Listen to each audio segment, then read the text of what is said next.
There's just something about banana bread. It warms the heart, it warms the spirit, just makes you feel like home. So in this video, I'm gonna show you the quick and easy way to make the most fantastic banana bread pancakes. Unbelievable. Let's quit talking. Let me show you how to do it.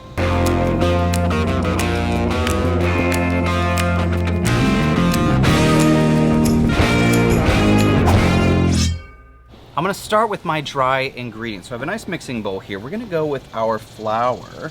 Now, this is just all-purpose flour. There we go, a little more than a cup or so. Now we're gonna add some baking powder. Now baking powder, if you have trouble remembering which one gives us the lift, the P is for pow. Baking powder gives us lift. I'm also gonna add just a bit of baking soda and a pinch of salt. The salt makes the sweet sweeter, so don't be afraid. A good healthy pinch of salt goes a long way. Now that we have our dry ingredients together, we're gonna take our whisk and just real even, just mix it all together. Incorporating all of your dry ingredients first, just make sure everything gets distributed evenly. Perfect. All right, now let's get to our wet ingredients. Doing them separate like this really is gonna help in the long run to make sure we have an even, gorgeous pancakes. Now I have some bananas. Now you might notice this is very, very ripe. Unripe, or I would say that's probably the one I wanna eat. This is the one that typically goes in the garbage, but it shouldn't. It is the perfect ripeness for this application. So we're gonna peel it, put it right down in our bowl.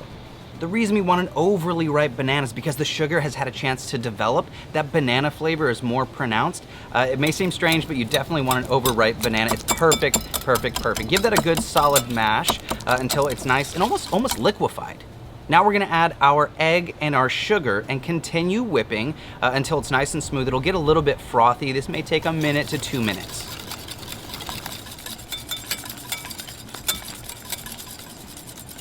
We're gonna add some melted butter. This is gonna add a crazy amount of richness to our batter. We're gonna add a bit of vanilla extract. A little goes a long way. And a touch of milk.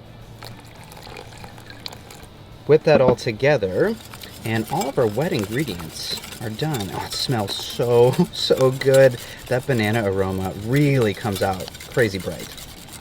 Here is where our pancake starts to really take shape. We're gonna add our flour, right, into our wet and combine. Now you really don't wanna over mix, so as soon as it starts coming together like it is, once all that flour is incorporated, then we're done. If you over mix, you're gonna get a really dense pancake, and we want fluffy, light, and airy. That's looking perfect. You can really tell just when it's silky like that. Ooh, come on, it's almost time for banana pancakes. All right, now here is the part where we do need to slow down. We're gonna let this sit for 5 to 10 minutes, give the baking powder and the baking soda a chance to engage, to do the do. We're gonna let this sit for 10 minutes, then it's time to cook our pancakes. After 10 minutes, you'll notice it gets considerably thicker. That is what we're looking for. Now, before I get this onto my griddle, I do have this on low heat. I don't want to go too fast. I'm going to take some unsalted butter and go right down. We're going to cook our pancakes in butter because that's how Mama did it, so that's how I'm going to do it. Now we're going to take our spoon, grab some of that gorgeous batter, and start making our pancakes. Now, this amounts about 5 to 6 pancakes, depending on how big you like your pancakes. We're going to let those go for about 3 minutes per side. Okay, all right, garnish time. Now I have some beautiful walnuts. Now you could add walnuts into your mix if you want to. I'm gonna put these down here on the cutting board. If you want to, you can put your walnuts right into your mix. However, I'm not a huge fan of the texture inside my pancake, so I like to do it as a garnish. That way, if any of my other guests don't like the nuts, they can add them at the end. We're gonna give this just a nice rough chop. Beauty. Slide those over. Now we're gonna grab our banana. Now this is not the crazy overly ripe banana. This is a nice fresh banana, the kind you'd want to eat, mostly because it holds its shape better and it's garnished. So we're gonna peel it and slice it into nice, beautiful little medallions. That's gonna go on top. Those look perfect. All right, now let's grab our spatula. Let's give these guys a flip. Essentially what we're looking for is bubbles. Once those bubbles start to form, that's when we're gonna flip. The The sugar we added and the sweetness of the banana is gonna give us that beautiful brown color. We're almost into banana bread territory, but that's okay. The aroma is fantastic. Let's give that about 2 minutes, and it's time to plate. Let's stack these 4 little beauties. Now, when we're plating this, I like to take my bananas and put them right over the top, just a nice little pattern. Then I'm gonna take some of those beautiful chopped up nuts over the top. Stunning, beautiful. The last thing is maple syrup, and that, my friends, is glorious. It smells like home.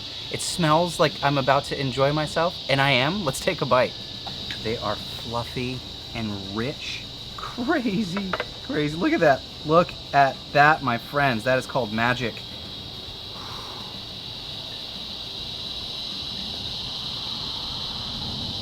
Might as well be dessert. Man, I can get down on banana bread. There's something about banana bread. Maybe it's from being from the South. I don't know what it is. Makes me feel like I'm at home. Makes me feel safe. Like a warm blanket in a dish. I don't know. Well, thank you guys so much for hanging out. I love recipes like this. They don't take a long time. They're surprisingly easy, but they are loaded with flavor, technique. You guys are gonna nail this one. And if you do, be sure to tag me. Post a pic and tag me. I'm gonna keep eating. Because these banana pancakes, I can't even speak. They're that good. I'll see you guys in the next video.